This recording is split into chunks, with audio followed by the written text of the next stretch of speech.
Hello, good morning, everyone. I'm Chris. I'm one of the fifth year EMIMs, and today I'm going to be presenting on occult hip fractures, CT or MRI. Thank you to Drs. Willis, Beck-Esme, Madani, and Buckridge. So some learning objectives for today. So first, to recognize the high frequency of radiographically occult hip fractures in elderly patients, to understand when to suspect occult hip fractures, to compare the advantages of CT versus MRI in detecting occult hip fractures, and recognizing the role of limited MRI protocols in detecting occult hip fractures.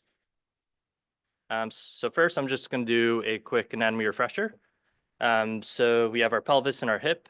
The femoral neck attaches the femoral head to the proximal portion of the femoral shaft and attaches to the intertrochanteric area. A hip fracture involves a fracture in any of these regions. And broadly, you can divide it into intracapsular and extracapsular fractures. So intracapsular involves the femoral head and the femoral neck, and the extracapsular involves the distal portion of the femoral neck all the way down to the subtrochanteric area. Intracapsular fractures are more prone to malunion and non-union, as well as avascular necrosis, because the femoral neck has a thin periosteum, and it also has very little cancellous bone, which is the spongy part of the bone, and that's where all the vascular supply is. On the other hand, the extracapsular area, such as the intertrochanteric area, has a lot of cancellous bone, so there's a rich blood supply, and they'll heal better if they're prepared correctly. So hip fractures have a huge burden on our patients and on our healthcare. It's estimated that there will be 6 million cases by 2050, and it'll cost about $18 billion by 2025.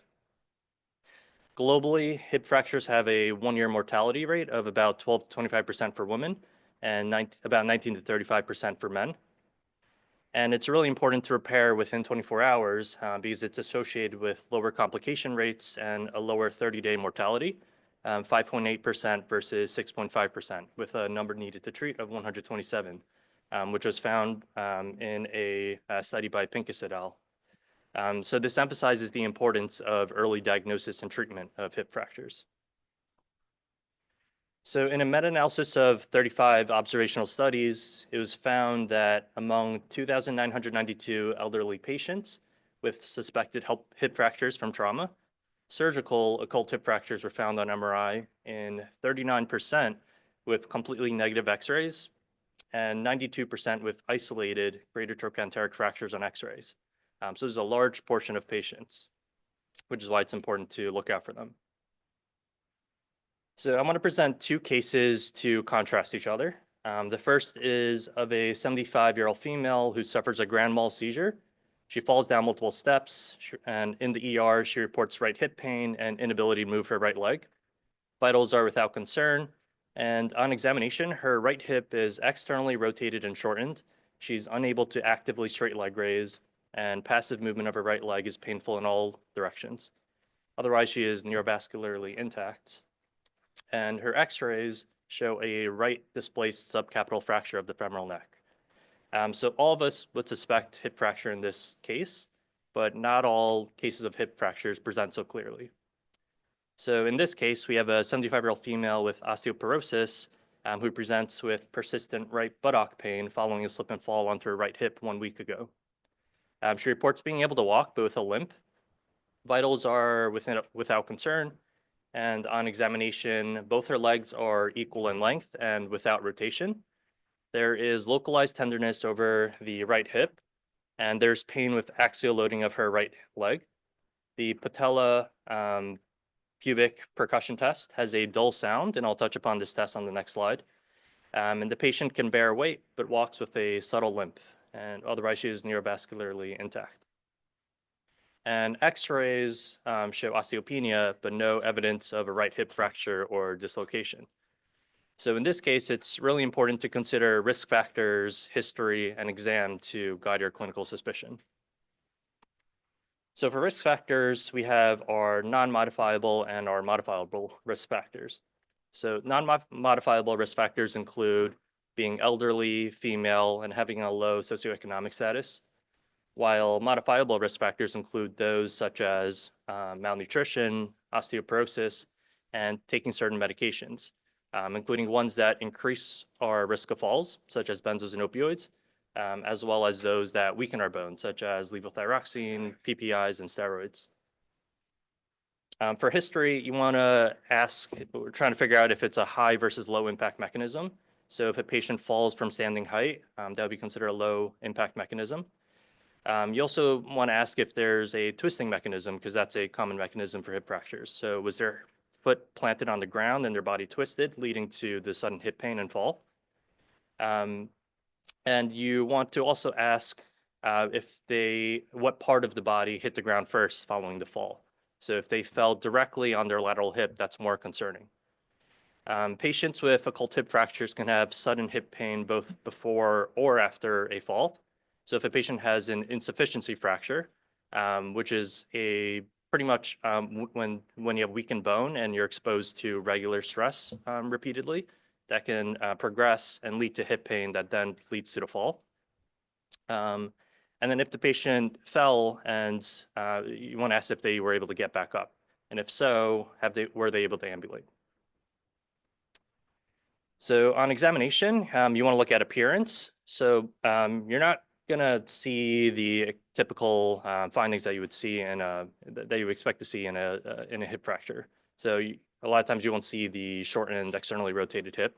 And if it's an intracapsular fracture, you may not see ecchymosis. You want to see if there is pain that you can elicit. So is there tenderness to palpation that's localized to the groin or the hip? And you want to ask if you want to assess their ambulation. In addition, you can perform special tests. This is the patella pubic percussion test. Pretty much you place your stethoscope on the pubic symphysis and you tap the patella on the affected knee. And you should hear a sharp sound, which indicates that there's continuity of bone from the knee all the way to the pelvis. And if you don't hear that, that may indicate an occult hip fracture. Tier et al. Found that the sensitivity of this test was 96%, with a specificity of 86%, with a negative likelihood ratio of 0.05. And in another study, Smeets et al., he found that this test had a sensitivity of 85% and a specificity of 70%. So if you have a negative PPP test, it may help you decrease the likelihood of an occult hip fracture. Hossein et al. In 2007 published a paper that also found that in a cohort of about 50 or 60 patients, if patients have pain on axial loading of the affected hip, of the affected leg, it has a positive predictive value of 76%. But clinical presentation can vary widely. The ability to walk may be unaffected in patients with occult hip fractures. They may not even have hip or groin pain and may only have some vague pain in their buttock, thighs, or knees. And it becomes even more unclear with patients who have dementia, who are intoxicated, who are altered. So it's really important to consider risk factors and history, in addition to exam and clinical presentation. So now going back to our case with the elderly woman with osteoporosis who had a mechanical fall. Her x-rays were negative, but she has the appropriate risk factors. She has a convincing mechanism along with her physical exam findings.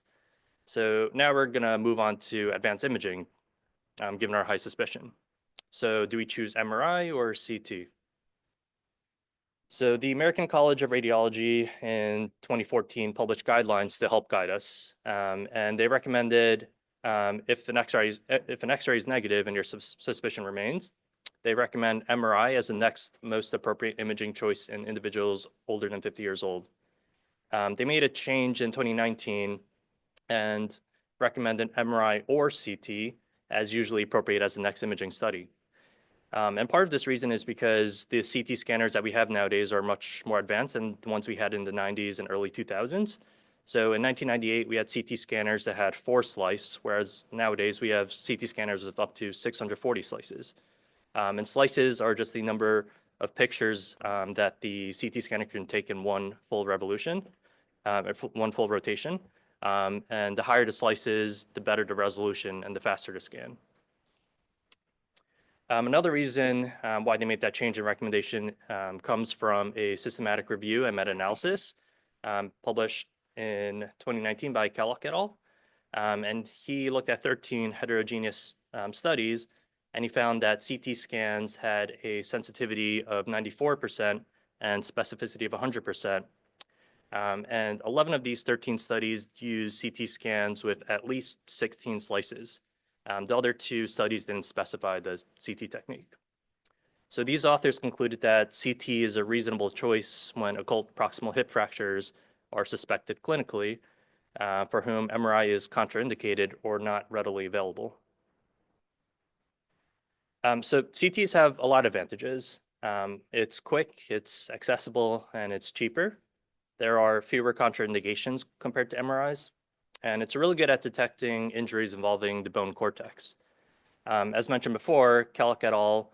Found that it also had a pretty good sensitivity and specificity when MRI or clinical follow-up was used as reference standards. On the other hand, MRIs, they don't have any radiation. They're better at detecting earlier fractures and trabecular bone injuries. And trabecular bone injuries are found in like insufficiency and stress fractures, as mentioned before. And they're better at detecting intertrochanteric and subtrochanteric fractures and the extent of a fracture. And remember that isolated greater trochanteric fractures, there's a 92% rate of having an occult fracture in elderly patients. In 2020, Haj Mirzain et al. Published a systematic review and meta-analysis, and they found that CT scans had only 79% sensitivity and 91% specificity when compared to MRI alone as reference standards, so much lower than the ones that Kellogg et al. Reported. Importantly, when I was going through the paper, it didn't mention the type of CTs, so I'm not sure if they used really old ones that are not as good as the ones we have today. So one of the biggest concerns with MRIs is the duration of the scan that limits its practicality and efficiency. So limited MRI protocols have been developed to address this issue. So limited MRI protocols are shortened MRI scans. They use specific imaging sequences that focuses on a targeted area, as opposed to a more comprehensive scan. Limited MRIs will shorten the duration of scan, and this can make it more comfortable for patients and also probably reduce the need for sedation. So in this systematic review and meta-analysis by Wilson et al., he compared traditional MRI protocols to limited MRI protocols, and he found that a limited MRI protocol that uses T1 weighted and stir sequence protocol technique has 100% sensitivity. And just as a refresher, T1 highlights fat, bone, and muscle, while T2 highlights water and blood. And stir sequence is an MRI setting that kind of suppresses the fat signal and allows for better bone detection. Oh, sorry.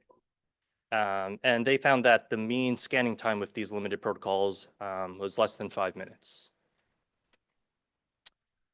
So my takeaways from all this is that when occult hip fractures are suspected, for high impact mechanisms where cortical breaks are likely, I would first move to a CAT scan. And if the CAT scan is negative and your clinical suspicion remains high, then I would move on to an MRI.